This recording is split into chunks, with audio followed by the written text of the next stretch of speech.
Hello everyone. ये NCERT class 10th के science के फर्स्ट चैप्टर का पार्ट 2 है। पार्ट 1 मैंने पहले पढ़ा दिया।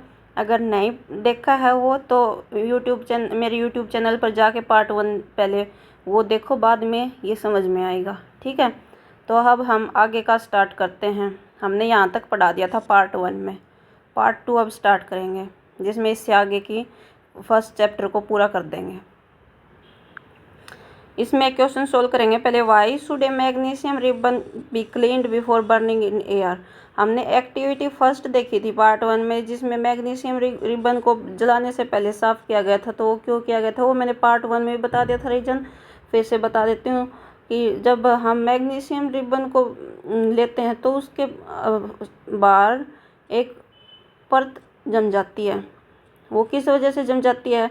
जैसे मान लिया ये मैग्नीशियम रिबन है, इसके बाहर ये लेयर बन जाती है। किसकी लेयर बन जाती है? मैग्नीशियम जो हमारे एयर में O2 प्रेजेंट होती है, मैग्नीशियम O2 के साथ रिएक्ट करके मैग्नीशियम ऑक्साइड बना देती है।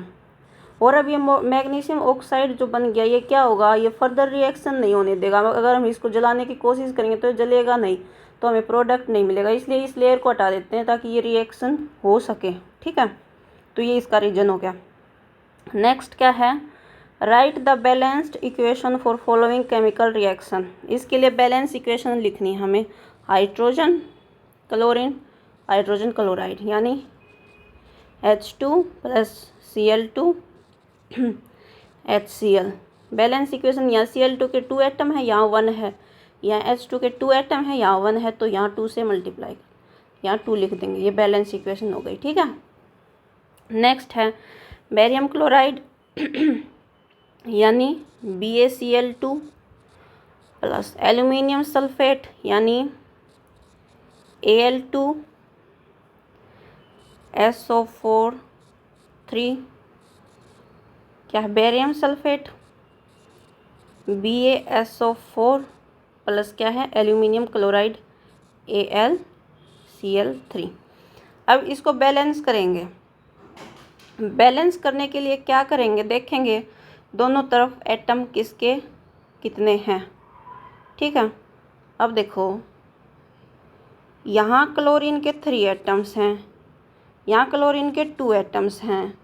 तो क्या करें? इसको बैलेंस करने के लिए यहाँ 3 से मल्टीप्लाई कर दें और यहाँ 2 से कर दें। तो क्लोरीन के कितने हो गए? यहाँ भी 6 हो गए और यहाँ भी 6 हो गए। अब किसका बचा? अब ये बचा। यहाँ देखो, यहाँ सल्फेट के 3 एटम्स हैं और यहाँ सिर्फ 1 है। तो इसको बैलेंस करने के लिए यहाँ 3 से मल्टीप्लाई कर देंगे, तो सल्फेट के दोनों साइड 3 हो गए। अब कौन सा बचता है? बेरियम के भी बैलेंस हो गए। बेरियम यहाँ भी 3 है, यहाँ भी 3 है। एल्यूमिनियम यहाँ भी 2 है, यहाँ भी 2 है। तो ये इक्वेशन हो गई बैलेंस। ठीक है, नेक्स्ट है सोडियम + वाटर। Na सोडियम के लिए, वाटर + H2O क्या देता है हमें? Sodium hydroxide NaOH + hydrogen H2। तो अब देखो ये बैलेंस है या नहीं है।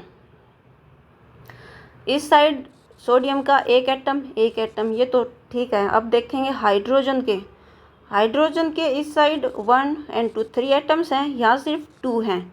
तो क्या करेंगे बैलेंस करने के लिए? इस साइड 2 से मल्टीप्लाई कर देंगे, तो हाइड्रोजन के 4 एटम्स हो गए और यहाँ सिर्फ 2 है। तो इस वाले को भी 2 बना देंगे, यहाँ कर देंगे 2 से। ठीक है, हाइड्रोजन के यहाँ 4 हो गए और 2 यहाँ से 2 और ये 2 4, हाइड्रोजन के 4 हो गए। ऑक्सीजन इधर भी 2 है और इधर भी 2 है ऑक्सीजन, क्योंकि ये 2 है। ठीक है, अब सोडियम यहाँ 2 हो गए, यहाँ सिर्फ 1 है, तो यहाँ भी 2 से मल्टीप्लाई। तो ये इसकी बैलेंस इक्वेशन हो जाएगी। ठीक है, नेक्स्ट देखते हैं। नेक्स्ट क्या है? Right a balanced chemical equation with state symbol for the following reaction. इसमें क्या बोला है कि स्टेट सिंबल भी लिखना है। स्टेट सिंबल मतलब जो दिया गया है रिएक्टेंट या प्रोडक्ट, वो किस स्टेट में है, लिक्विड है, सॉलिड है या गैसियस स्टेट में है या फिर उसमें एक्वा स्टेट में है, तो स्टेट भी लिखनी है। ठीक है। Solution of barium chloride, solution है मतलब उसमें वाटर में इसका सॉल्यूशन बनाया गया है, तो क्या आएगा, ये एक्वा स्टेट में है बेरियम क्लोराइड। क्या लिखेंगे, BaCl2 स्टेट लिख दी इसकी, एक्वा स्टेट में है। And sodium sulphate, sodium Na2SO4, solutions of barium chloride and sodium sulphate दोनों के सॉल्यूशन है, सॉल्यूशंस ऑफ, तो दोनों क्या हो गए, एक्वा स्टेट में हो गए। Solutions of barium chloride and sodium sulphate in water, तो ये एक्वा स्टेट में हो गए। React to give insoluble barium sulphate, insoluble मतलब सोल नहीं हो रहा है, तो मतलब वो सॉलिड फॉर्म में है, जो प्रोडक्ट बना है वो सोल नहीं, उसमें सोल्यूबल नहीं है, मतलब अलग से उसके टुकड़े टुकड़े गिरे हुए हैं, मतलब प्रेसिपिटेट के फॉर्म में, तो मतलब सोल्यूबल नहीं हो रहा है, तो मतलब वो सॉलिड फॉर्म में है। तो जो बेरियम सल्फेट बना BaSO4 वो सॉलिड फॉर्म में बना है प्रोडक्ट, क्योंकि अगर लिक्विड होता तो वो उसमें घुल जाता, और इनसोल्यूबल मतलब घुला नहीं है, तो वो सॉलिड फॉर्म में है। And solution of sodium chloride, solution of sodium chloride मतलब एक्वा स्टेट में है, NaCl क्यों, तो हमने स्टेट लिख दी। अब इसको क्या करेंगे, बैलेंस करेंगे, इस इक्वेशन को बैलेंस भी करनी है ना, बैलेंस्ड केमिकल इक्वेशन। देखो बेरियम का इधर एक एटम है, इधर भी एक ही एटम है, सल्फेट का इधर एक एटम है, इधर भी एक ही है, क्लोराइड के इधर 2 एटम है लेकिन इधर एक ही है, और सोडियम का भी इधर 2 एटम है और इधर एक ही है। तो बैलेंस करने के लिए सिर्फ यहाँ 2 लिख देंगे, बैलेंस हो जाएगी इक्वेशन। नेक्स्ट देखते हैं, sodium hydroxide solution in water, sodium hydroxide NaOH solution in water है, मतलब एक्वा स्टेट में है। ठीक है। React with hydrochloric acid, hydrochloric acid मतलब HCl, sodium hydro solution in water react with hydrochloric acid solution, ये भी सॉल्यूशन ही है, तो क्या होगा, aqua state. To produce, product क्या देता है, sodium chloride NaCl solution, produce भी सोडियम क्लोराइड सॉल्यूशन कर रहा है, तो किस स्टेट में हो जाएगा, ये भी एक्वा स्टेट में हो जाएगा। एंड वाटर H2 वाटर हमारा होता है लिक्विड फॉर्म में। ठीक है। अब इसको देखते हैं बैलेंस है या नहीं है। सोडियम इधर एक है, इधर एक है, क्लोराइड एक है, हाइड्रोजन के यहाँ 2 एटम्स हैं, एक ये और एक ये, तो हाइड्रोजन के यहाँ भी 2 एटम्स हैं, ऑक्सीजन का यहाँ एक एटम है, यहाँ भी एक ही एटम है, तो ये इक्वेशन ऑलरेडी बैलेंस इक्वेशन है। ठीक है। आगे देखते हैं chemical reactions, types of chemical reactions. तो इस चैप्टर में combination reaction, decomposition reaction, displacement reaction और डबल डिस्प्लेसमेंट रिएक्शन, डिस्प्लेसमेंट, इन रिएक्शंस के बारे में बताया गया है। इनके अलावा एक्सोथर्मिक रिएक्शन क्या होती है और एंडोथर्मिक रिएक्शन क्या होती है और रिडॉक्स रिएक्शन क्या होती है, इन सब के बारे में बताया जो हम पढ़ेंगे इस चैप्टर में। तो चलिए स्टार्ट करते हैं। We have learnt in class 9th that during a chemical reaction, atoms of one element do not change into those of another element, nor do atoms disappear from mixture and appear from elsewhere. Actually, chemical reactions involve the breaking and making of bonds between atoms produce new substance. You will study about these bonds between atoms in chapter 3 and 4. मतलब इसमें क्या कहा गया है कि atom ना तो बनते हैं, अलग से कोई एटम बन गया या कुछ अलग से ही प्रोड्यूस हो गया, वो नहीं है। सिर्फ रिएक्शन क्या है, दो चीज़ के बीच में अगर बॉन्ड है तो वो टूट के दूसरे के साथ बना लेंगे। जैसे ये रिएक्शन दे दी NaOH प्लस HCl, क्या बनाया, NaCl प्लस H2O।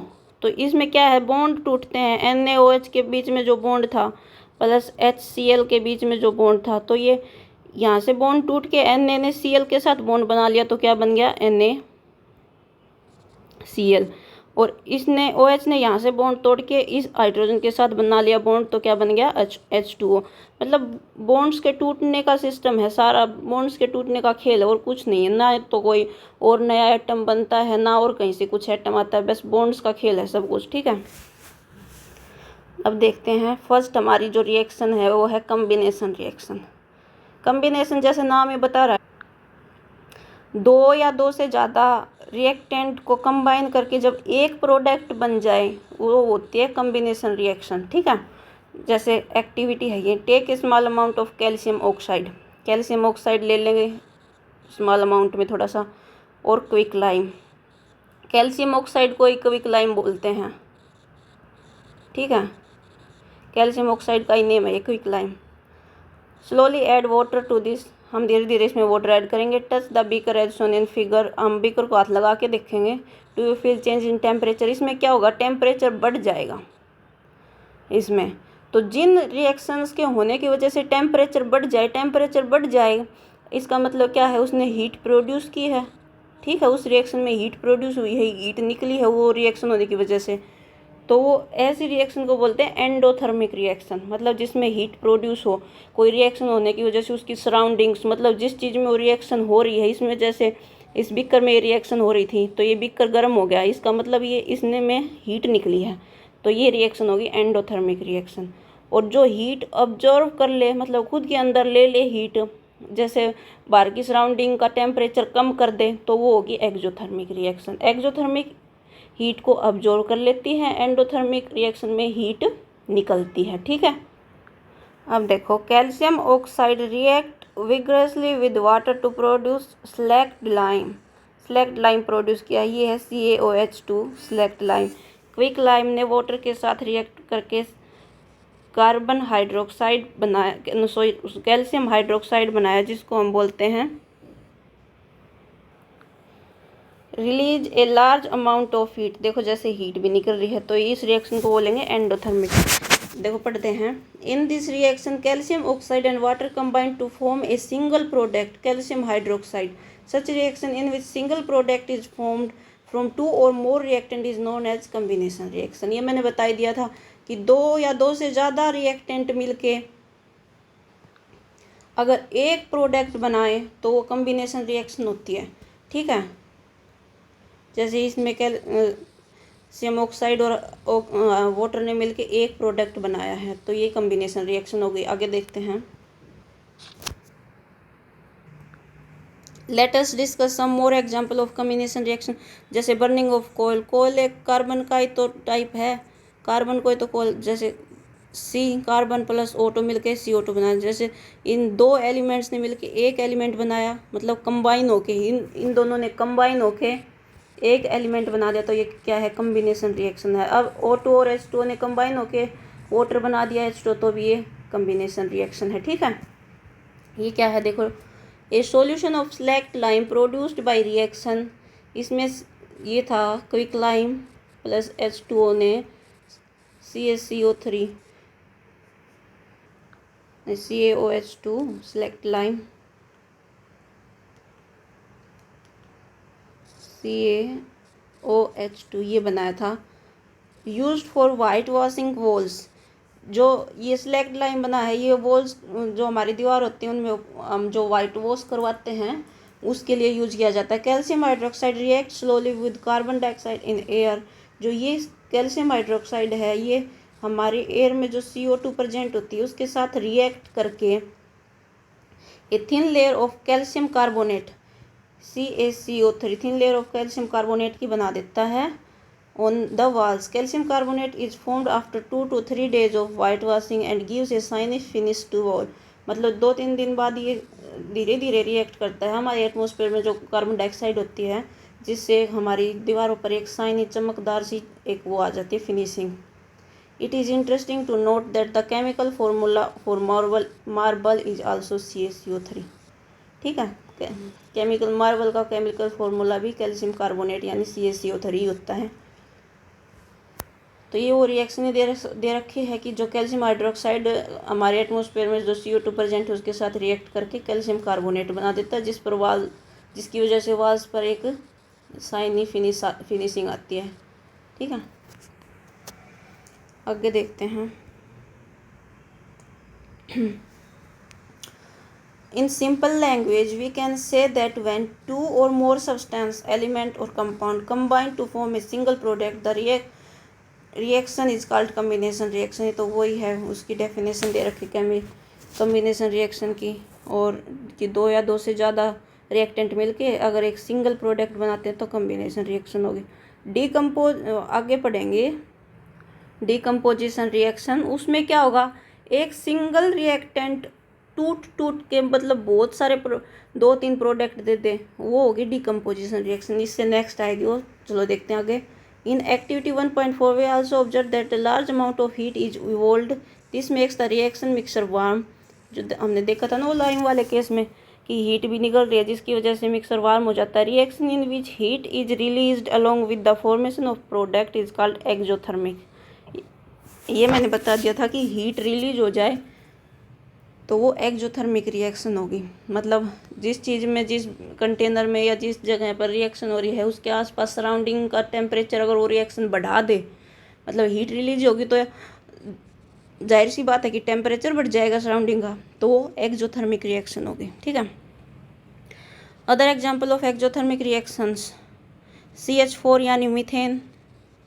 मीथेन जब O2 के साथ रिएक्ट करती है तो बनाती है CO2 + H2O, और इसमें भी हीट रिलीज होती है, इसलिए ये भी exothermic reaction. Do you know that respiration is an exothermic reaction. Respiration भी एक एक्सोथर्मिक रिएक्शन है। कैसे? क्योंकि जो हम सांस लेते हैं उस या हमारे शरीर में जो प्रोसेस चल रही होती है उसकी वजह से भी हीट निकलती है। हीट निकलती है तभी तो हमारा बॉडी टेम्परेचर मेंटेन रहता है, बॉडी टेम्परेचर। ठीक है, कैसे है ये exothermic reaction? We all know that we need energy to stay alive. We get this energy from food we eat. हमें जिंदा रहने के लिए एनर्जी की ज़रूरत है और ये एनर्जी हम जो फूड खाते हैं उससे मिलती है।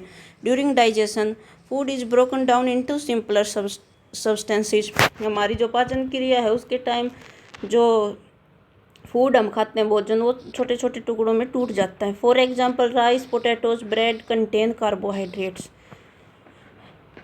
एग्जाम्पल के लिए देखें, जो चावल, आलू या ब्रेड है वो उनमें कार्बोहाइड्रेट होता है। ठीक है, these carbohydrates are broken down to form glucose. ये और जो हमारे शरीर के अंदर ये कार्बोहाइड्रेट टूट के ग्लूकोज बना देते हैं। This glucose combine with oxygen in the cells of our body and provides energy. जैसे हम ऑक्सीजन बाहर से लेते हैं नाक के द्वारा, तो वो जब ग्लूकोज के साथ, ग्लूकोज का एक फॉर्मूला होता है C6H12O6।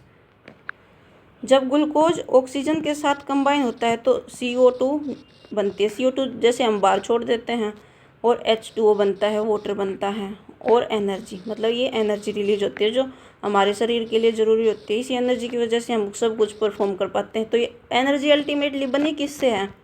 जो हमने खाना खाया उससे बनी है। खाना खाया वो छोटे छोटे टुकड़ों में टूटा, और उस खाने में क्या था? कार्बोहाइड्रेट था। और कार्बोहाइड्रेट टूट के क्या बना? ग्लूकोज बन गया। ग्लूकोज से फिर ग्लूकोज ने ऑक्सीजन के साथ रिएक्ट किया, ऑक्सीजन के साथ रिएक्ट करके जो कार्बन डाइऑक्साइड बनाई वो हमने बाहर छोड़ दी, वाटर बनाया वो हमने, हमारी बॉडी ने यूज कर लिया, और एनर्जी बनाई, जिस एनर्जी की वजह से हम जिंदा रह पाते हैं या काम कर पाते हैं। ठीक है, the special name of this reaction is respiration. जो मतलब जो भी हमारी बॉडी के अंदर ये रिएक्शन हो रही है, इस रिएक्शन का नाम है respiration. The process of which you will study in chapter 6।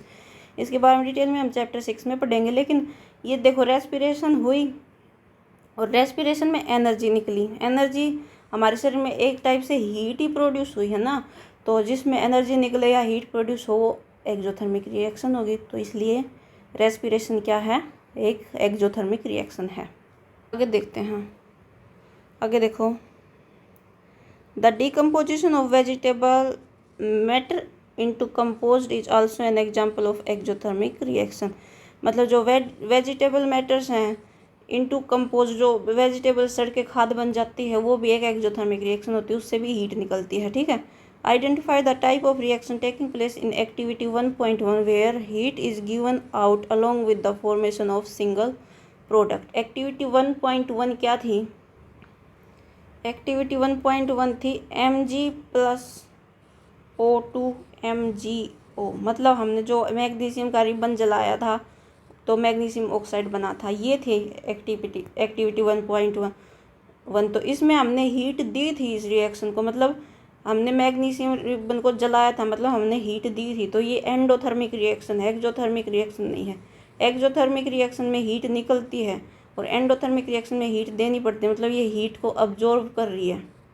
ठीक है, नेक्स्ट देखते हैं हम।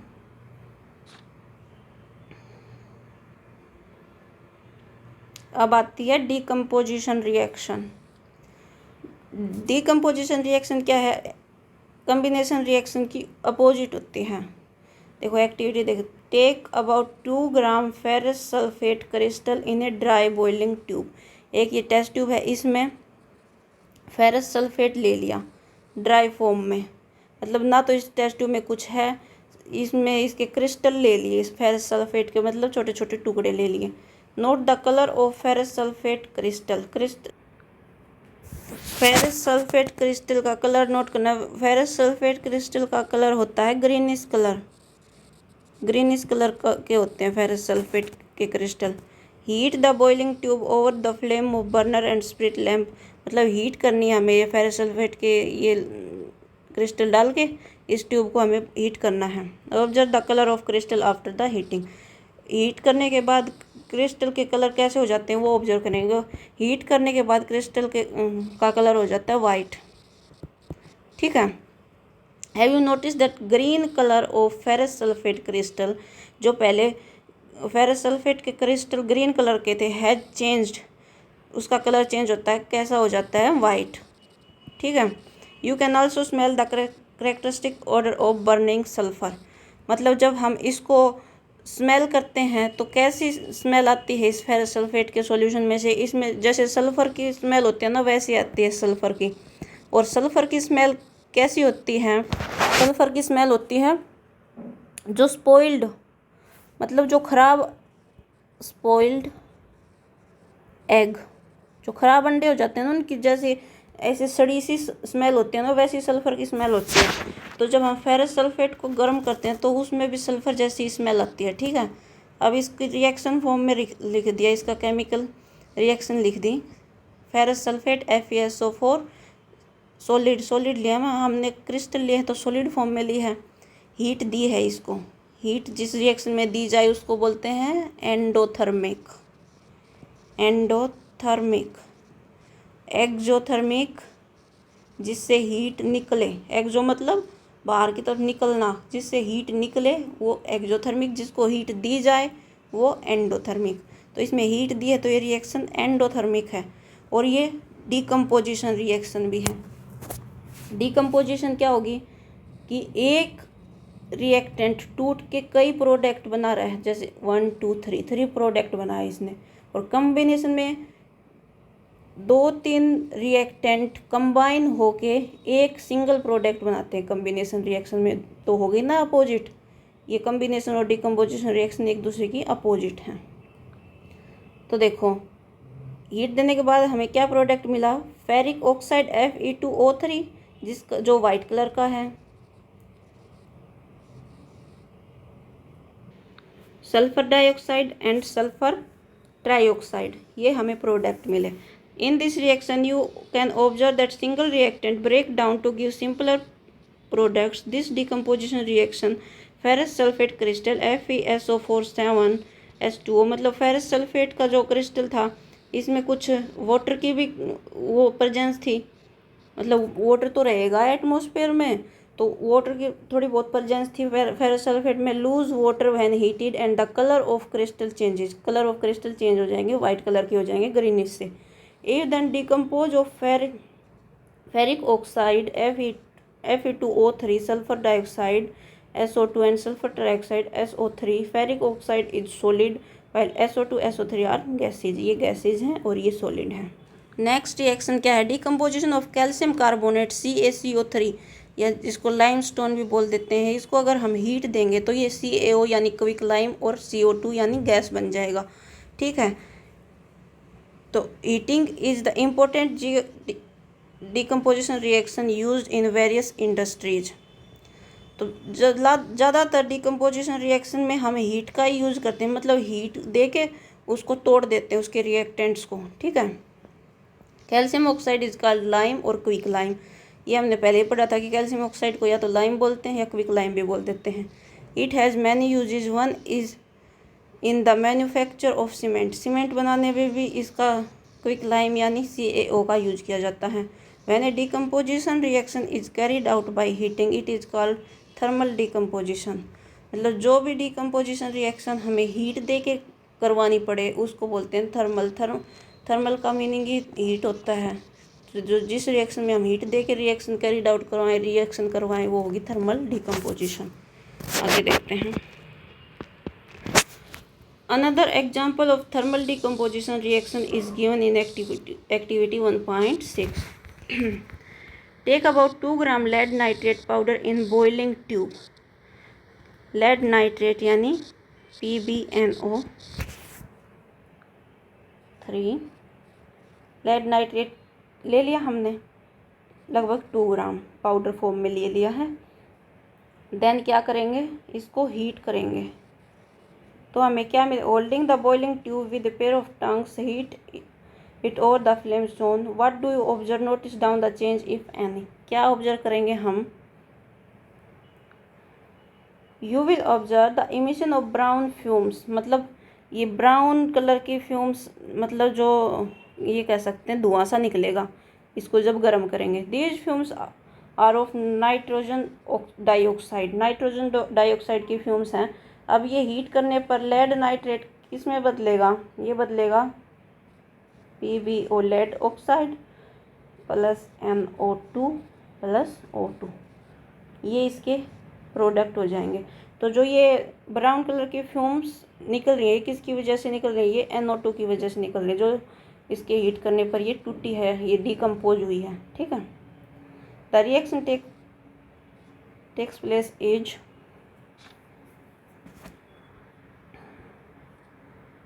ये रिएक्शन दे दी, जैसे PbNO3 सॉलिड स्टेट में थे, हीट दी हमने, क्या बना, lead oxide plus nitrogen dioxide और ऑक्सीजन।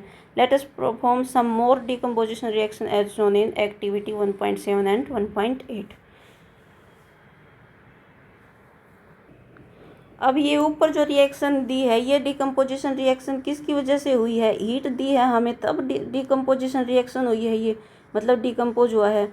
तो हम या तो हीट देते हैं तब कोई रिएक्टेंट टूट के अलग अलग प्रोडक्ट बनाए, तो इसको थर्मल डिकम्पोजिशन बोलेंगे, थर्मल डिकम्पोजिशन। अब इस एक्टिविटी में क्या है, इस एक्टिविटी में हीट दे के डिकम्पोजिशन रिएक्शन नहीं हुई है, इसमें इलेक्ट्रिसिटी दे के रिएक्शन को डिकम्पोज किया गया है, तो इसको हम इलेक्ट्रिक डिकम्पोजिशन रिएक्शन बोलेंगे। और नेक्स्ट है ये, इसमें डिकम्पोजिशन किसकी हेल्प से हुआ, सनलाइट की वजह से, तो हम इसको फोटोसिंथेटिक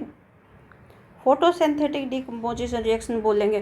तो मतलब डिकम्पोजिशन हम किन किन की हेल्प से करा सकते हैं, या तो हीट दे के करा सकते हैं या इलेक्ट्रिसिटी दे के करा सकते हैं। इलेक्ट्रिसिटी पास करा के डिकम्पोज मतलब तोड़ना एक चीज़ को अलग अलग प्रोडक्ट्स में। जैसे इस एक को हमने 3 प्रोडक्ट्स में तोड़ दिया, और यहाँ हम H2O को इलेक्ट्रिसिटी दे के तोड़ेंगे इस एक्टिविटी में अलग अलग प्रोडक्ट्स में। देखो जैसे एक्टिविटी क्या कहते हैं, take a plastic mug, drill 2 holes at its base and fit rubber stoppers in these holes, insert carbon electrodes in these rubber stoppers as shown in figure. ये हमने प्लास्टिक का एक मग ले लिया, नीचे 2 होल कर दिए, रबर स्टॉपर लगा दिए ताकि पानी नीचे निकले ना, और हमने 2 इलेक्ट्रोड लगा दिए, एक ये और एक ये, ठीक है। ये हमारा है कैथोड और ये हमारा है एनोड। अब हमें पता है कि कैथोड पर नेगेटिव चार्ज होता है और एनोड पर पॉजिटिव चार्ज होता है, ठीक है। आगे देखते हैं, connect these electrode to 6 volt batteries. इन इलेक्ट्रोड को 6 वोल्ट की बैटरी से कनेक्ट कर देंगे, क्योंकि करंट पास कराना है हमें, करंट पास से ही तो टूटेगा water. Fill the mug with water such that the electrodes are immersed. ये इलेक्ट्रोड जो ये हैं ब्लैक कलर के, ये पानी में डूब जाए इतना पानी भरना है। Add a few drops of dilute sulphuric acid to the water. Dilute sulphuric acid add करना इसलिए ज़रूरी है क्योंकि हम प्योर वाटर लेंगे तो वो इजीली टूटेगा नहीं, मतलब इलेक्ट्रिसिटी को अपने अंदर से इतने अच्छे से पास नहीं होने देगा। इसलिए हमें डाइल्यूट सल्फ्यूरिक एसिड इसमें डाल देंगे ताकि इलेक्ट्रिसिटी को अच्छी तरह, इलेक्ट्रिसिटी का एक कंडक्टर अच्छा कंडक्टर हो जाए। ठीक है, आगे है take 2 test tube filled with water and inverted them into the 2 carbon electrodes. ये 2 टेस्ट ट्यूब लेंगे और इन इलेक्ट्रोड पर इनको उल्टा रख देंगे। Switch on the current and leave the apparatus undisturbed for some time. On switch off करेंगे, switch on करेंगे इलेक्ट्रिसिटी का, और जो ही हमने ये सेटअप किया है इसको कुछ समय के लिए ऐसे ही रहने देंगे। You will observe the formation of bubbles at both electrodes. These bubbles displace water in the test tube. हम देखेंगे कि कुछ बबल्स बन रहे हैं इसमें टेस्ट ट्यूब्स में। ठीक है, in is the volume of gas collected the same in both the test tube. क्या दोनों टेस्ट ट्यूब में जो बबल्स बन के जो गैस कलेक्ट होगी वो सेम होगी? नहीं, सेम नहीं होगी। क्यों नहीं होगी सेम, वो देखते हैं। बेसिकली क्या है, जो H2O है उसको तोड़ के हम इलेक्ट्रिसिटी पास करा के H positive, H negative ions plus O positive ions ये बनेंगे। अब ये H नेगेटिव मतलब इसने एक इलेक्ट्रॉन ले रखा है तो ये बनाएगा H2 प्लस O2। ठीक है, तो H नेगेटिव वाला ये नेगेटिव पर जाएगा, इलेक्ट्रोड पर जाएगा, मतलब यहाँ पर H नेगेटिव होंगे और यहाँ पर O पॉजिटिव होंगे। तो ये टूट के रिएक्शन क्या होगी, इसको बैलेंस करें अगर इस रिएक्शन को H2 प्लस O2 तो क्या हो जाएगी, बैलेंस करेंगे तब इधर हाइड्रोजन 2 है, इधर भी 2 है, ऑक्सीजन इधर 1 है, इधर 2 है, तो बैलेंस करने के लिए यहाँ 2 लिख देंगे। अब यहाँ हाइड्रोजन 4 हो गए, यहाँ 2 हो गए, तो यहाँ 2 कर देंगे 4। ये बैलेंस इक्वेशन हो गई। ठीक है, अब क्या देखेंगे, जैसे ये रिएक्शन हो रही है तो प्रोड्यूस क्या हो रहे हैं, एक बार की रिएक्शन में एक ऑक्सीजन एटम प्रोड्यूस हो रहा है, मतलब एक ऑक्सीजन मॉलिक्यूल प्रोड्यूस हो रहा है, लेकिन हाइड्रोजन के 2 मॉलिक्यूल्स प्रोड्यूस हो रहे हैं, तो मतलब हाइड्रोजन गैस ज़्यादा बन रही है। तो गैस ज़्यादा कौन सी टेस्ट ट्यूब में गैस ज़्यादा होगी, जहाँ पर हाइड्रोजन हो। हाइड्रोजन कहाँ है, यहाँ है हाइड्रोजन, क्योंकि हाइड्रोजन पर नेगेटिव चार्ज होता है तो कैथोड पर होगा हाइड्रोजन, ऑक्सीजन पर पॉजिटिव चार्ज होगा तो एनोड पर होगा ऑक्सीजन। तो क्या है, गैस इस टेस्ट ट्यूब में ज़्यादा होगी, कैथोड वाली टेस्ट ट्यूब में। ठीक है, नेक्स्ट है once the test tube are filled with water filled with the respective gases remove them carefully. जब टेस्ट ट्यूब गैस से भर जाए तो उन टेस्ट ट्यूब को निकालेंगे। Test these gases one by one by burning a burner candle close to mouth of the test tube. हम एक कैंडल को लेके आएंगे जला के इन टेस्ट ट्यूब के पास में और देखेंगे क्या होता है। What happen in each case, क्या होगा, जो हाइड्रोजन गैस है इस कैथोड वाली टेस्ट ट्यूब में इसके पास लेके आएंगे तो जो कैंडल है वो बर्न विद पॉप साउंड, मतलब हमें पता है कि हाइड्रोजन बर्न करती है किसके साथ, पॉप साउंड के साथ हाइड्रोजन बर्न करती है, और इसमें कुछ नहीं होगा ऑक्सीजन वाले में। ठीक है, which gas is present in each test tube, मतलब दोनों टेस्ट ट्यूब में से किस में कौन सी गैस है, तो ये पता है हमें, इस कैथोड वाली टेस्ट ट्यूब में हाइड्रोजन गैस है और एनोड वाली टेस्ट ट्यूब में ऑक्सीजन गैस है। ठीक है, आगे देखते हैं। तो ये भी एक टाइप की डिकम्पोजिशन रिएक्शन ही होगी ना, H2O को हमने H2 और O2 मतलब एक रिएक्टेंट को 2 प्रोडक्ट में तोड़ दिया तो डिकम्पोजिशन होगी। और ये डिकम्पोजिशन किसकी हेल्प से हुई है, इलेक्ट्रिसिटी की हेल्प से। इसको हम इलेक्ट्रोलाइसिस ऑफ वाटर भी बोल सकते हैं, मतलब इलेक्ट्रिसिटी की हेल्प से डिकम्पोज करना किसी चीज़ को। ठीक है, नेक्स्ट एक्टिविटी है take about 2 gram silver chloride in china dish. ये एक कटोरी सी है, इसमें सिल्वर क्लोराइड लेना है, AgCl।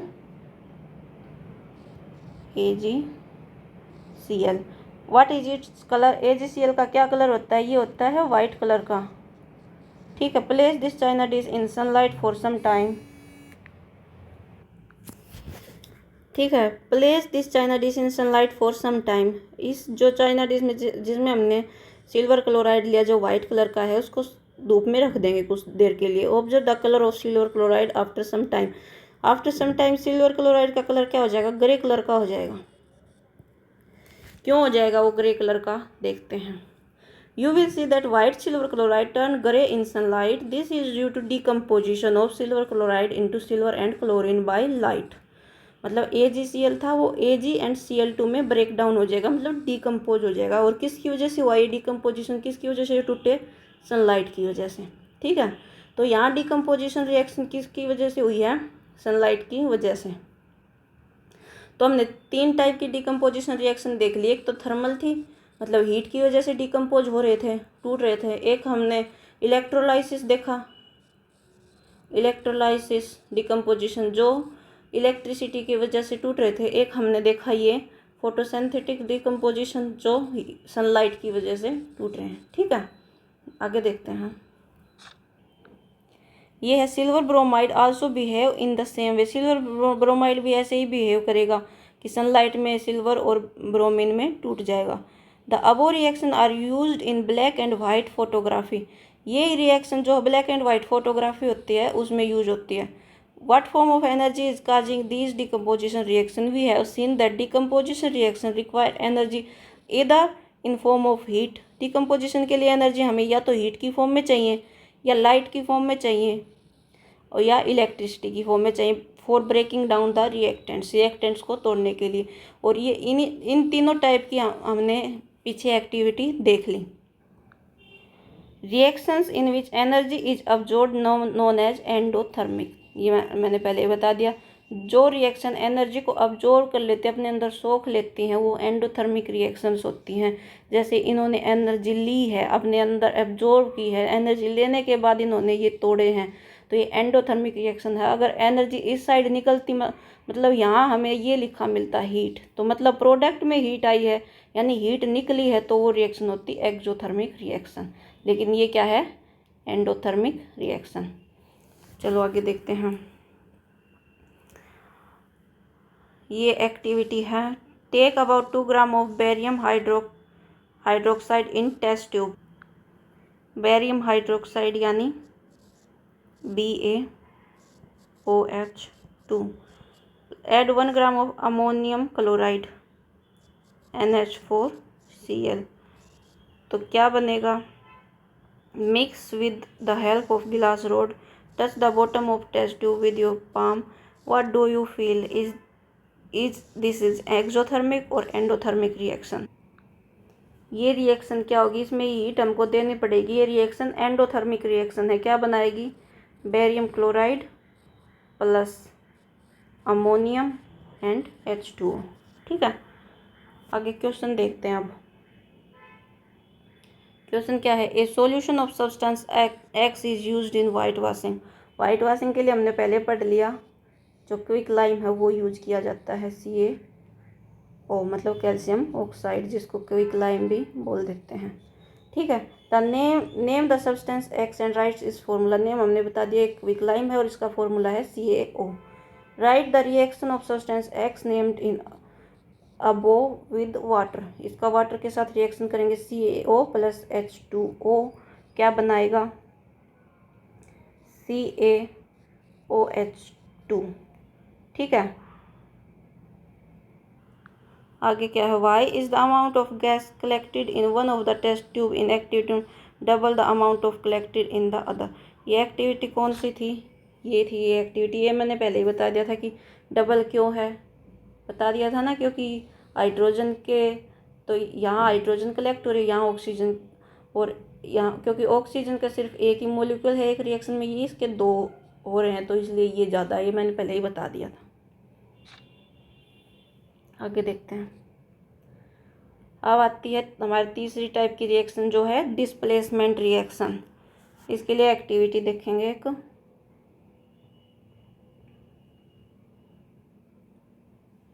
Take 3 iron nails and clean them by rubbing with sand paper. लोहे की 3 कील लेंगे, नेल्स लेंगे, उनको हम सैंड पेपर से रब करके साफ कर लेंगे। Take 2 test tubes mark as A, ये टेस्ट ट्यूब A है, and B। In each test tube take 10 ml of copper sulphate solution. 10 ml of copper sulphate solution लेंगे। Tie 2 nails with the thread and immerse them careful in copper sulphate. 2 nails को बांध के thread से इसमें drop कर देंगे।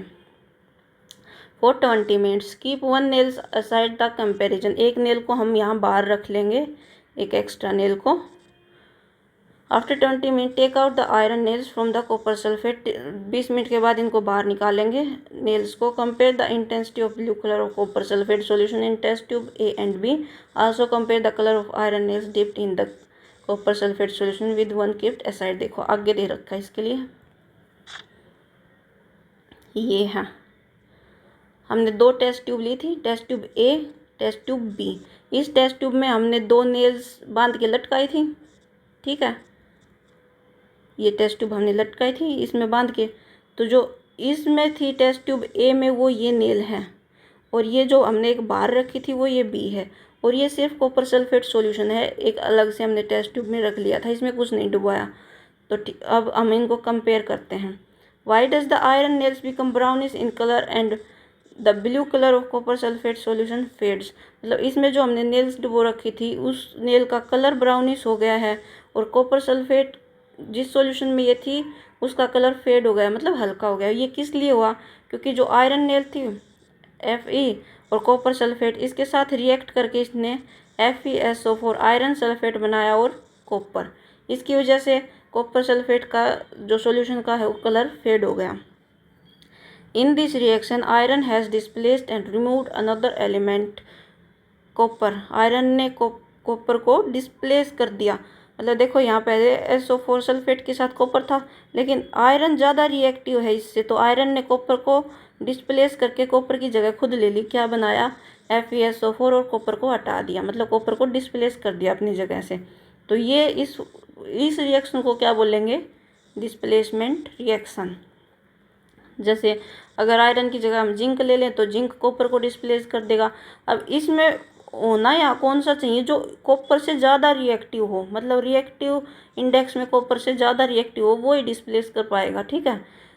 Zinc भी copper से ज़्यादा रिएक्टिव है, ये लेड ले लिया, लेड भी कॉपर से ज़्यादा रिएक्टिव है, तो ये इसको डिस्प्लेस कर देगा। तो ये होती है डिस्प्लेसमेंट रिएक्शन, मतलब अपनी जगह से हटा देना।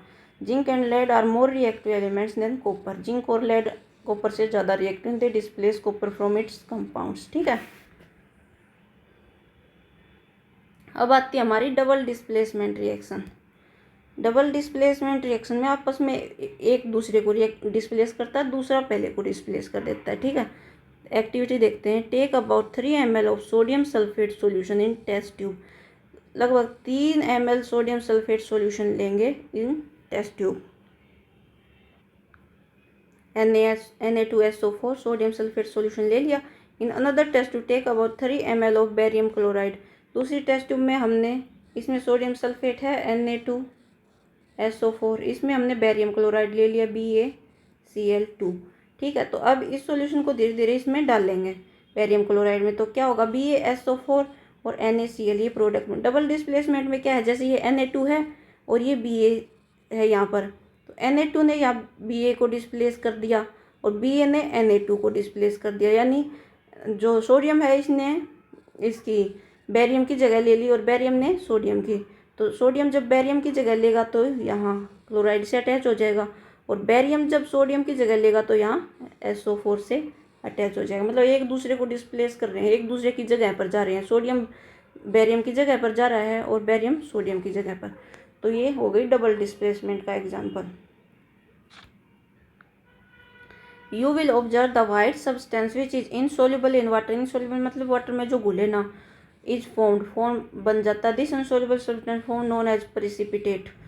जो प्रेसिपिटेट मतलब जो घुल नहीं रहा हो किसी सॉल्यूशन में, तो यहाँ ये प्रेसिपिटेट बेरियम सल्फेट प्रेसिपिटेट बन जाता है। Any reaction that produce a precipitate can be called precipitation reaction. Precipitation reaction क्या होगी? जो प्रेसिपिटेट बनाए, मतलब एक ऐसा सब्सटेंस बनाए जो सॉल्यूशन में घुले ना, अलग से दिखे। जैसे ये देखो, ये दिख रही है, घुल नहीं रही है, छोटे छोटे पत्थर से या छोटे छोटे क्रिस्टल से दिखाई दे रहे हैं ना, तो इनको बोलते हैं प्रेसिपिटेट। और ऐसी रिएक्शन को बोलते हैं प्रेसिपिटेशन रिएक्शन, मतलब जो प्रेसिपिटेट बना दे, ठीक है। Recall activity 1.2 where you have mixed the solution of lead nitrate and potassium. What was the color of precipitate formed? Can you give the name of compound precipitated? अब देखो ये क्या कह रहा है।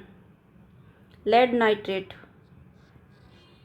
PbNO3 2 प्लस क्या है पोटेशियम आयोडाइड के आई, क्या बनाया lead iodide plus potassium nitrate.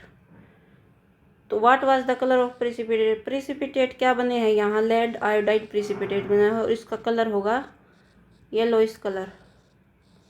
Right a balanced chemical equation, balance equation लिखनी है। बैलेंस इक्वेशन लिखने के लिए क्या करेंगे, पी भी इधर एक है इधर भी एक है, NO3 इधर एक है इधर दो हैं और के इधर एक है, आयोडीन इधर एक है इधर दो हैं।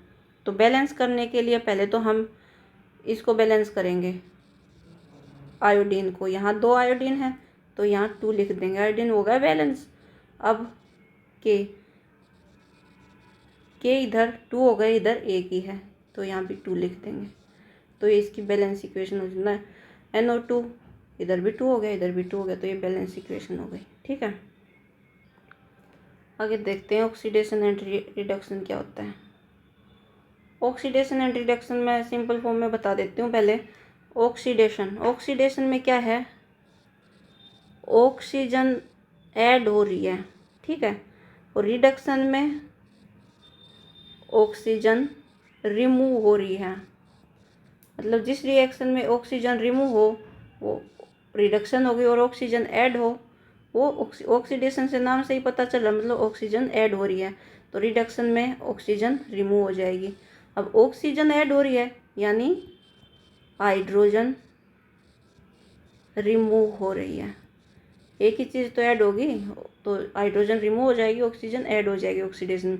और रिडक्शन में ऑक्सीजन रिमूव हो रही है तो हाइड्रोजन ऐड हो जाएगी। ये याद रखना है। ये सिंपल ऑक्सीडेशन में ये याद रखो, ऑक्सीडेशन नाम है तो नाम से ही पता चल रहा है ऑक्सीजन ऐड हो रही है। तो इसकी दूसरी रिएक्शन क्या है, रिडक्शन। तो रिडक्शन में से क्या कर देंगे, ऑक्सीजन को हटा देंगे।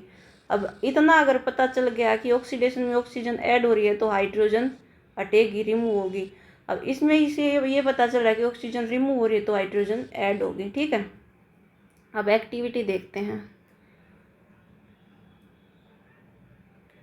Heat A China dish containing about 1 gram of copper powder. Copper powder लेके एक बाउल से में इस जिसको चाइना डिश बोलते हैं लेबोरेटरी में, इसको हीट करेंगे बर्नर लगा के। ये इसको बोलते हैं ट्राइपॉड स्टैंड जिस पर रखते हैं और ये होता है wire gauge.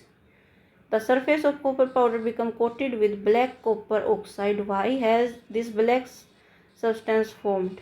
This is because oxygen is added to copper and copper oxide form. जैसे हमको कॉपर को हीट करते हैं तो हमारे एटमॉस्फेयर जो O2 है वो जब हम हीट करते हैं मिलके क्या बनाता है, कॉपर ऑक्साइड, जो कि ब्लैक कलर का होता है। तो ब्लैक एक लेयर सी बना देता है ऊपर। If hydrogen gas is passed over this heated material CuO, the black coating of the surface turn brown as the reverse reaction take place. जब हम इसमें हाइड्रोजन ऐड करके हीट करेंगे तो वापस रिवर्स रिएक्शन हो जाएगी, मतलब हमें CuO वापस फिर से मिल जाएगा जो कि ब्राउन कलर का होता है। ठीक है, अब ये इसमें देखो कॉपर में ऑक्सीजन ऐड हुई तो ये कौन सी रिएक्शन होगी, ऑक्सीजन ऐड हो रही है तो ऑक्सीडेशन होगी। ठीक है, अब इसमें देखो Cu में से ऑक्सीजन रिमूव हो गई तो CuO का क्या हुआ है, यहाँ इसमें से ऑक्सीजन रिमूव हुई है तो इसका क्या हुआ है, रिडक्शन हुआ है। और H2 में ऑक्सीजन ऐड हुई है तो इसका क्या हुआ है, ऑक्सीडेशन हुआ है। मतलब जहाँ से ऑक्सीजन रिमूव हो रही है उसका रिडक्शन हो गया और H2 में ऑक्सीजन यहाँ ऐड हो गई तो इसका ऑक्सीडेशन हो गया। ठीक है, आगे देखते हैं। If substance gain oxygen during reaction it is said to oxidized. या कोई भी सब्सटेंस अगर ऑक्सीजन को गेन कर ले तो उस सब्सटेंस को बोलेंगे वो ऑक्सीडाइज्ड हो गया, या उस रिएक्शन को बोलेंगे वो ऑक्सीडेशन रिएक्शन है। ठीक है, if substance loses oxygen during reaction it is said to reduced. मतलब ऑक्सीजन को लूज कर दे, छोड़ दे तो उसको बोलेंगे रिड्यूस, कि मतलब वो सब्सटेंस है वो रिड्यूस हो गया। During this reaction the copper oxide loses oxygen and being reduced. मतलब इस रिएक्शन में कॉपर ने अपना ऑक्सीजन छोड़ दिया तो ये क्या हो गया, रिड्यूस्ड हो गया, रिडक्शन हो गई। मतलब हाइड्रोजन इज गेनिंग ऑक्सीजन, और जो ये हाइड्रोजन है इसने ऑक्सीजन को गेन करके क्या बना लिया, H2O, मतलब इसका हाइड्रोजन का क्या होगा, ऑक्सीडेशन हो गया। ये हाइड्रोजन क्या है, ऑक्सीडाइज्ड हो गई, ठीक है। In other words one reactant get oxidized while other gets reduced during a reaction. मतलब यहाँ जो CuO है इसका तो रिडक्शन हुआ है और जो H2 है इसका ऑक्सीडेशन हुआ है, ठीक है। तो such reaction are called oxidation reduction reaction and redox reaction. मतलब जिस रिएक्शन में एक सब्सटेंस का तो रिडक्शन हो जाए, एक का ऑक्सीडेशन हो, मतलब एक ही रिएक्शन में दोनों चीज़ हो जाए तो उन रिएक्शन को बोलते हैं रिडॉक्स रिएक्शन, मतलब रिडक्शन ऑक्सीडेशन रिएक्शन। जैसे ये इसमें ये बता रखा है कि CuO का रिडक्शन हुआ क्योंकि ऑक्सीजन को लूज करके इसने Cu बना दिया, और H2O का ऑक्सीडेशन हुआ क्योंकि एक ऑक्सीजन लेके इसने H2O बना दिया, ठीक है। Some other examples of redox reaction ZnO + C ZnCO। इसमें जिंक ने ऑक्सीजन को लूज कर दिया, मतलब इसका क्या हो गया, रिडक्शन हो गया। और कार्बन ने ऑक्सीजन ले लिया, मतलब CO बनाया, इसका क्या हो गया, ऑक्सीडेशन हो गया। इसमें मैग्नीज ने क्या किया, ऑक्सीजन रिड्यूस कर दिया, तो इसका ऑक्सीजन छोड़ दिया, तो ये क्या होगी, रिडक्शन हो गई। और हाइड्रोजन ने क्या किया, ऑक्सीजन ले लिया, यहाँ देखो ये ले लिया, तो इसका क्या हो गया, ऑक्सीडेशन हो गया, ठीक है। आगे देखते हैं।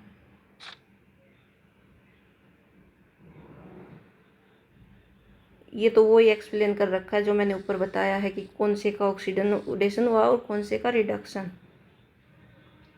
Where the magnesium ribbon burns with dazzling flame in oxygen change into the white substance magnesium oxide is magnesium being oxidized or reduced in the reaction। हमने एक्टिविटी 1.1 में पढ़ा था कि Mg + O2 रिएक्ट करके MgO बनाया था, तो इसमें जो मैग्नीशियम है उसका वो ऑक्सीडाइज्ड हुआ या रिड्यूस। मैग्नीशियम ने ये देखो ऑक्सीजन गेन कर रखा है, ऑक्सीजन ले रखा है, तो इसका क्या हुआ है, ऑक्सीडेशन हुआ है, ठीक है।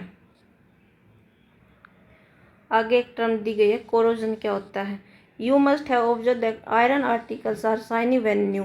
जो लोहे की चीज़ होती है जब नई होती है तो एक चमकदार होती है, but get coated with reddish brown powder when left for some time. जब कुछ देर के लिए उन्हें छोड़ देते तो एक लाल या ब्राउन कलर के एक पाउडर से कोट हो जाती है आयरन की कोई भी चीज़। This process is commonly known as rusting of iron, और इस प्रोसेस को बोलते हैं लोहे पर जंग लगना। Some other metals also get tarnished in this manner। have you noticed the color of coated formed on copper and silver। जो हमारे कॉपर यानी तांबे के बर्तन होते हैं वो कई दिन तक रखे रहे तो उन पर एक ग्रीनिश हरा सा रंग नहीं लग जाता है, और सिल्वर के जो हमारे पायल वगैरह या कोई और ऑर्नामेंट्स या हमारे आभूषण होते हैं, ज्वेलरी, वो कई दिन तक रखी रहे तो थोड़ी ब्लैक सी कलर की हो जाती है। तो अगर आयरन को जंग लग जाए तो उसको रस्टिंग ऑफ आयरन बोलते हैं, लेकिन इनको तो रस्टिंग ऑफ कॉपर नहीं बोल सकते, इन पर जंग थोड़े लगा, इन पर ये ग्रीनिश कलर का कुछ हुआ है और सिल्वर पर कुछ ब्लैक कलर का है, तो इस चीज़ को बोलते हैं कोरोजन। मतलब कोई भी मेटल पर अगर कुछ बाहर का सब्सटेंस या मॉइस्चर के कांटेक्ट में आने से कुछ अगर उसके कलर में चेंज हो जाता है तो उसको बोलते हैं कोरोजन, ठीक है। When a metal is attacked by substance around it as moisture, जो कोई भी मेटल है इसके मॉइस्चर के अटैक या एसिड के मतलब कांटेक्ट में आने से it's said to be corroded and this process is called corrosion. मतलब ये जो कलर चेंज कर लेती है इस प्रोसेस को बोलते हैं corrosion. The black coating on silver, silver जो ब्लैक कलर का हो जाता है, green coating on copper are other example of corrosion. तो जो कॉपर ग्रीन इस कलर के हो जाते हैं, सिल्वर ब्लैक कलर के होते हैं, ये एक कोरोजन का ही एग्जाम्पल है। आगे देखते हैं। Corrosion causes damage to car bodies, bridges, iron railings, ships and other objects made of metal, especially those of iron। मतलब जो ब्रिज वगैरह बनाते हैं हम, जो भी कार बॉडीज हैं उनमें कोरोजन जंग तो लगता ही रहता है। Corrosion of iron is a serious problem, even years and enormous amount of money is spent to replace damaged iron। You will learn more about corrosion in chapter 3। Chapter 3 में पढ़ेंगे corrosion के बारे में डिटेल में। Video लंबा हो रहा है और बैटरी भी नहीं है फ़ोन की, चलो करा ही देते हैं, थोड़ा बचा अभी तो। आगे है rancidity. Have you ever tasted or smelled a fat oil containing fat oil containing food materials left for long time। जो भी कुछ फूड मटेरियल है जिसमें फैट होता है या ऑयल होता है उसको हम कई दिन के लिए छोड़ देते हैं तो क्या हम ऑब्जर्व करते हैं, when fat and oils are oxidize they become rancid and they smell and taste change. मतलब जो भी हमारे फूड आइटम है जिनमें ऑयल होता है या फैट होता है हम उनको कई दिन के लिए बाहर छोड़ देते हैं तो उनकी स्मेल चेंज हो सकती है। वो स्मेल चेंज क्यों होती है, क्योंकि जो वो फूड हमारा ऑक्सीडाइज्ड हो जाता है। ठीक है, ऑक्सीडाइज हमारा एप्पल भी होता है, जैसे एप्पल को हम कट करके रख दें तो उसके ऊपर थोड़ा वो एक अजीब ही ब्राउन सा कलर नहीं हो जाता एप्पल के ऊपर, वो भी उसी वजह से होता है क्योंकि वो एप्पल हमारे एटमॉस्फेयर में जो ऑक्सीजन उसके कांटेक्ट में आने से वो ऑक्सीडाइज्ड हो जाता है। ठीक है, इसीलिए हम फूड को एयर टाइट कंटेनर में रखते हैं ऑक्सीडेशन से बचाने के लिए। आगे क्वेश्चन कर लेते हैं फटाफट, टाइम ज़्यादा हो रहा है। Why does the colour of copper sulphate solution change when the iron nails is dipped in it. जो हमने एक्टिविटी पढ़ी थी वो कॉपर सल्फेट सॉल्यूशन चेंज क्यों, वो इसलिए हुआ क्योंकि आयरन ने कॉपर सल्फेट के साथ रिएक्शन करके आयरन सल्फेट बनाया जो कि ग्रीनिश कलर का होता है, उसकी वजह से उस सॉल्यूशन का कलर चेंज हो गया। ठीक है, give an example of double displacement reaction other than one given in activity. Double displacement reaction का और एग्जांपल देखेंगे तो जैसे एक सिंपल सा एग्जांपल है हमारा HCl हाइड्रोक्लोरिक एसिड को सोडियम हाइड्रोक्साइड के साथ रिएक्ट कराएंगे तो NaCl प्लस H2O, ये डबल डिस्प्लेसमेंट रिएक्शन है। मतलब यहाँ से इसने इसको डिस्प्लेस कर दिया, यहाँ से इसने इसको डिस्प्लेस कर दिया, मतलब यहाँ से हाइड्रोजन जाके इसके साथ अटैच हो गया और नाइट्रोजन जाके मतलब एक दूसरे की जगह ले ली, तो ये डबल डिस्प्लेसमेंट रिएक्शन हो गई। Identify the substances that are oxidized and reduced in the following reaction. तो Na प्लस O2 NaO2 ये ऑक्सीडाइज्ड हुआ है, मतलब इसका ऑक्सीडेशन हुआ है। CuO प्लस H2 Cu, मतलब कॉपर ने अपना ऑक्सीजन लूज कर दिया और Cu बनाया, मतलब इसका रिडक्शन हुआ है। और H2O ने ऑक्सीजन गेन कर लिया, मतलब इसका ऑक्सीडेशन हुआ है। ठीक है, आगे देखते हैं। ये है व्हाट यू हैव लर्नड, जो हमने अब तक इस चैप्टर में पढ़ा उसकी समरी दे रखी है, बस और कुछ नहीं है। ये यही बता रखा है हमने क्या क्या पढ़ा है। एक complete chemical equation represent reactant product and their physical state. Complete chemical reaction क्या होगी, जिसमें रिएक्टेंट हो गए, प्रोडक्ट हो गए और उसकी फिजिकल स्टेट होगी, यानी वो सॉलिड स्टेट में है, लिक्विड में है या एक्वस में है। ठीक है, एक chemical equation is balance so that number of atoms of each side involve in chemical equation is same. Number of atoms same होंगे तो बैलेंस्ड होगी। इन कम्बिनेशन इक्वेशन टू और more substance combine to form a single substance. Combination में दो और more substance मिलके एक single product बनाते। कम्बिनेशन हमने पढ़ लिया। डिकम्पोजिशन भी हमने पढ़ लिया कि एक जो है वो टूट के कई प्रोडक्ट बनाता है, और देन गिव टू और मोर सब्सटेंस, तो डिकम्पोज, ये एक दूसरे की अपोजिट हैं। Reactions in which heat is given out along with the product is called thermo exothermic reaction. मतलब हीट जिससे निकले, प्रोड्यूस हो, प्रोडक्ट की साइड हीट प्लस करके लिखा हो तो वो एक्जोथर्मिक रिएक्शन है। समझने का ये तरीका है। Reaction in which energy is observe, जिसमें एनर्जी ऑब्जर्व की जाए वो एंडोथर्मिक रिएक्शन है। एनर्जी ऑब्जर्व की जाएगी मतलब हीट ली जाएगी और टेम्परेचर इस रिएक्शन का घट जाएगा, और एक्जोथर्मिक रिएक्शन में टेम्परेचर बढ़ जाता है। When element displace another element its compound displacement. एक एलिमेंट दूसरे एलिमेंट को डिस्प्लेस करे तो उसको बोलते हैं डिस्प्लेसमेंट। और टू डिफरेंट एटम और group of atoms are exchanged in double और दो एटम एक दूसरे को एक्सचेंज कर ले, वो उसकी जगह ले ले, वो उसकी जगह ले ले, तो वो होगी double displacement reaction. Precipitation reaction produce in soluble salt. Precipitation हमने बताया था क्रिस्टल से बन जाते हैं, इनसोल्यूबल कोई चीज़ बना देती है जो उसमें मतलब सोल्यूबल ना हो, मतलब घुले ना। Reactions also involve gain and lose of oxygen or hydrogen by substance. Reaction also involve the gain or loss of oxygen or hydrogen by the substance. Reaction एक इस टाइप की रिएक्शन भी होती है जिसमें ऑक्सीजन गेन करेंगे, loose करेंगे, या हाइड्रोजन गेन करेंगे, लूज करेंगे। तो oxidation is gain of oxygen, oxygen में गेन ऑफ ऑक्सीजन होगा या लूज ऑफ हाइड्रोजन होगा। ठीक है, ये ऑक्सीडेशन रिएक्शन होगी। और रिडक्शन में क्या होगा, लूज ऑफ ऑक्सीजन और गेन ऑफ हाइड्रोजन। तो ये समरी बता रखी है हमने, जो जो भी पढ़ा है उसकी। एक्सरसाइज कर लेते हैं फटाफट। Which of the statement about the reaction below is incorrect. Incorrect क्या है, lead is getting reduced, lead is getting reduced, carbon dioxide is getting oxidized. Lead lead यहाँ है, या ये कैसे रिड्यूस हो रहा है, ये रिड्यूस हो रहा है, लेड ऑक्साइड मतलब कार्बन इज गेटिंग ऑक्सीडाइज्ड, ये कार्बन है ये ऑक्सीडाइज हो रहा है क्योंकि कार्बन ने ऑक्सीजन गेन किया है, ये स्टेटमेंट सही है।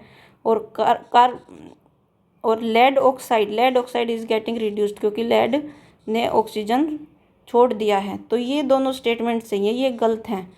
लेड तो यहाँ है, ये लेड कहाँ रिड्यूस्ड हुआ, लेड ने कहाँ ऑक्सीजन छोड़ा, ऑक्सीजन तो छोड़ा लेड ऑक्साइड ने।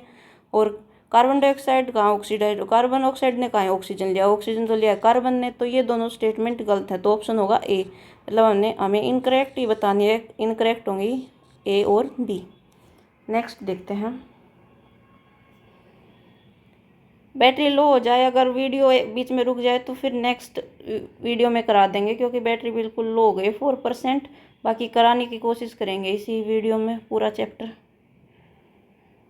आगे देखते हैं। Fe2O3 प्लस एल्यूमिनियम Al2O3, क्या बताना है इसमें। The above reaction is example of, कौन से रिएक्शन का एग्जाम्पल है, ये है double displacement reaction.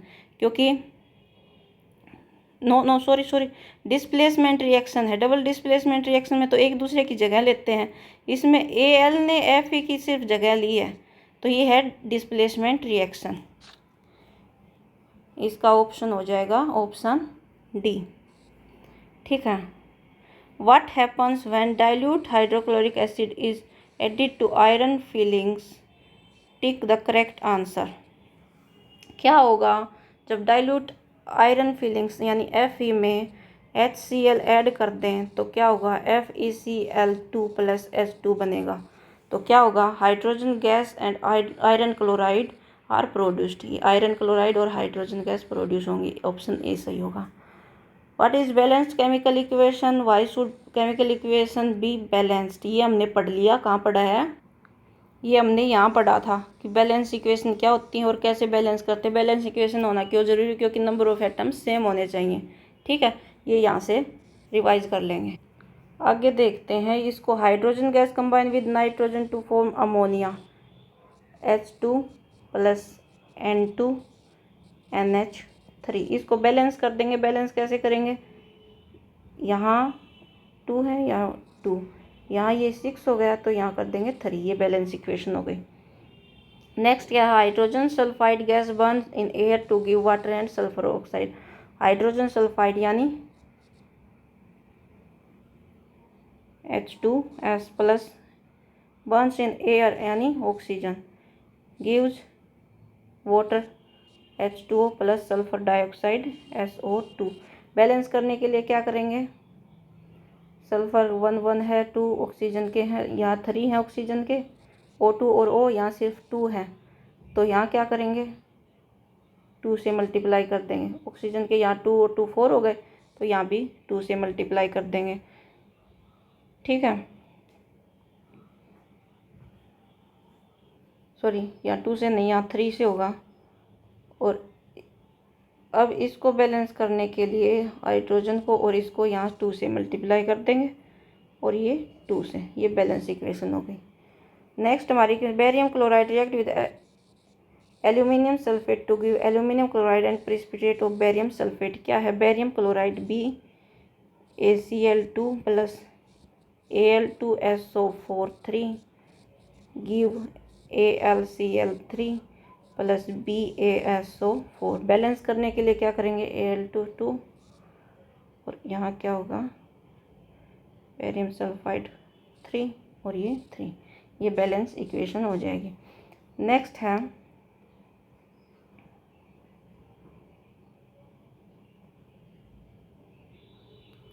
Potassium metal react with water to give potassium hydroxide and hydrogen gas. Potassium metal, potassium यानी K plus react with water H2O give potassium hydroxide plus H2। इसको balance करके लिखेंगे 2, यहाँ से 2 okay 2, और ये hydrogen यहाँ से 1 2 4 2, ये बैलेंस इक्वेशन हो जाएगी। अब ये नीचे इक्वेशन दी गई है, इनको बैलेंस करेंगे। इनको बैलेंस कैसे करेंगे? बैलेंस करना मैंने सिखा दिया, मैं फटाफट इनको बैलेंस करके दिखा देती हूँ, बाकी आप डिटेल से देख लेना। हाइड्रोजन हाइड्रोजन यहाँ 2 है, हाइड्रोजन यहाँ 2 ये है, 3 ये है, तो इसको यहाँ 2 कर देंगे। यहाँ हाइड्रोजन 4 हो गए, यहाँ भी 4 करने के लिए 2 कर देंगे। ये बैलेंस इक्वेशन हो गई। इसको बैलेंस करने के लिए हाइड्रोजन 2 3 सेम कंडीशन है, ये यहाँ 2 हो जाएगा और ये यहाँ 2 हो जाएगा। NaCl HNO3 AgCl, ये ऑलरेडी बैलेंस इक्वेशन है। इसको बैलेंस करने के लिए क्या करेंगे? ये बैलेंस है Cl2, यहाँ क्लोरीन 2 है, हाइड्रोजन 2 है, यहाँ 1 1 है, तो यहाँ 2 कर देंगे। ठीक है, अब इनकी बैलेंस इक्वेशन लिखनी है। बैलेंस इक्वेशन लिखनी, कैल्शियम हाइड्रोक्साइड यानी CaOH2 plus CO2 CaCO3 plus H2O। अब इनको बैलेंस करेंगे, देखो यहाँ 2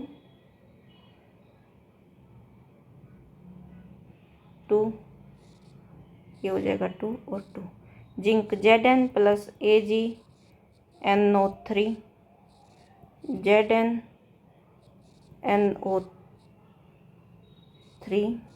2 प्लस Ag। इसको बैलेंस करने के लिए यहाँ पर लिखना पड़ेगा, ये NO3 यहाँ 2 है, यहाँ 1 है तो 2, और यहाँ Ag 2 हो गया तो यहाँ 2।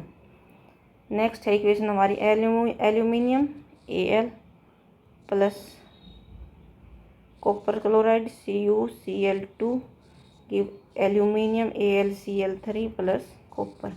इसको बैलेंस करके लिखेंगे Al1 1 copper AlCl3 Cl2 copper.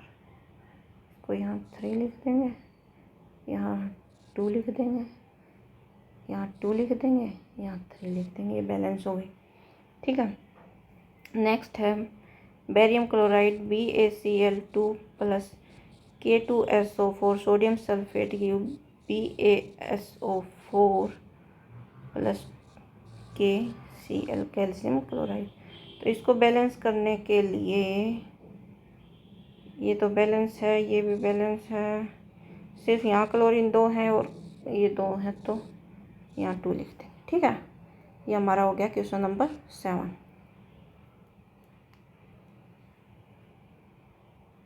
Question number 8 देखते हैं अब।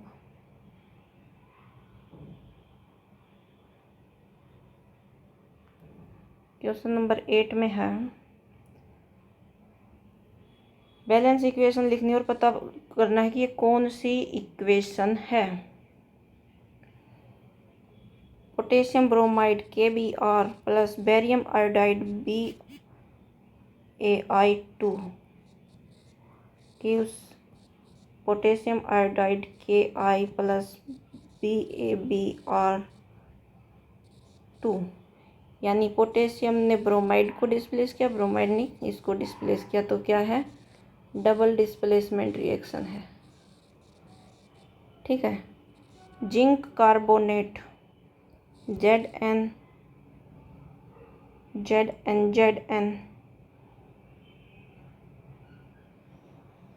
CO3 you Zn zinc oxide plus CO2। मतलब एक सब्सटेंस ने टूट के 2 बनाए तो क्या है? Decomposition reaction. ठीक है, अब इसमें hydrogen H2 plus Cl2 2HCl क्या बनाए? 2 ने मिलके 1 बनाया, यानी combination. Magnesium Mg plus HCl hydrochloride MgCl2 plus H2। Balance कर देंगे, बैलेंस कर यहाँ 2 लिख देंगे। तो मैग्नीशियम ने हाइड्रोजन को डिस्प्लेस कर दिया, क्या है? Displacement reaction. ठीक है, बैटरी रह गई 2%। अब फटाफट देख लेते हैं आगे के क्वेश्चन, तो हमने पीछे पढ़े हैं वो ही हैं। व्हाट डज एक्जोथर्मिक एंडोथर्मिक ये हमने पढ़ लिया। वाई रेस्पिरेशन कंसिडर एक्जोथर्मिक ये हमने डिटेल में पढ़ लिया पीछे की क्लास में। Why the decomposition reaction called opposite ये भी हमने पढ़ लिया, अच्छे से समझा दिया। नहीं समझ में आया तो वीडियो दोबारा देख लेना। आगे क्या है,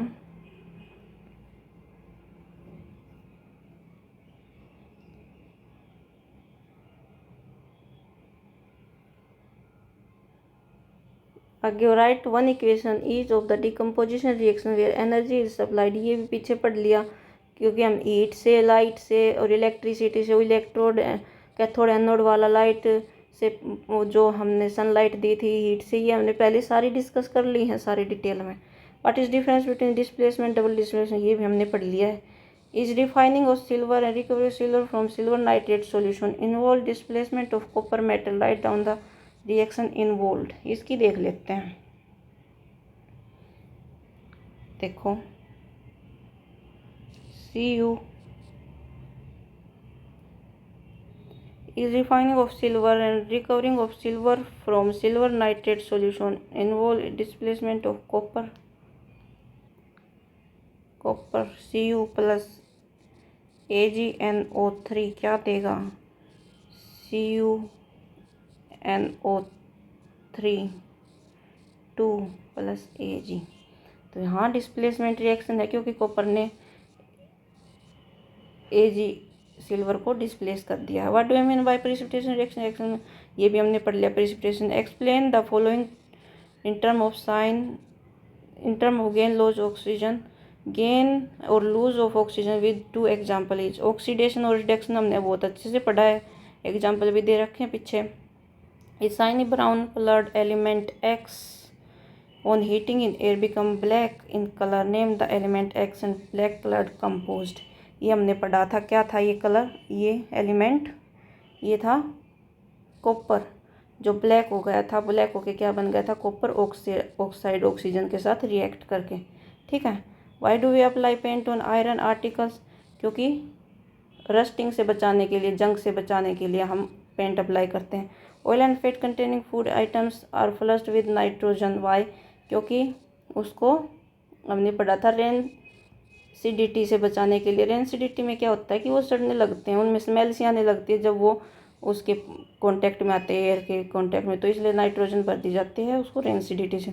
explain the following terms corrosion and rancidity, ये हमने अब लास्ट में एक्सप्लेन की थी।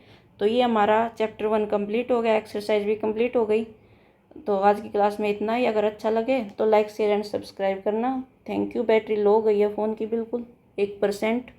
चलो बाय बाय।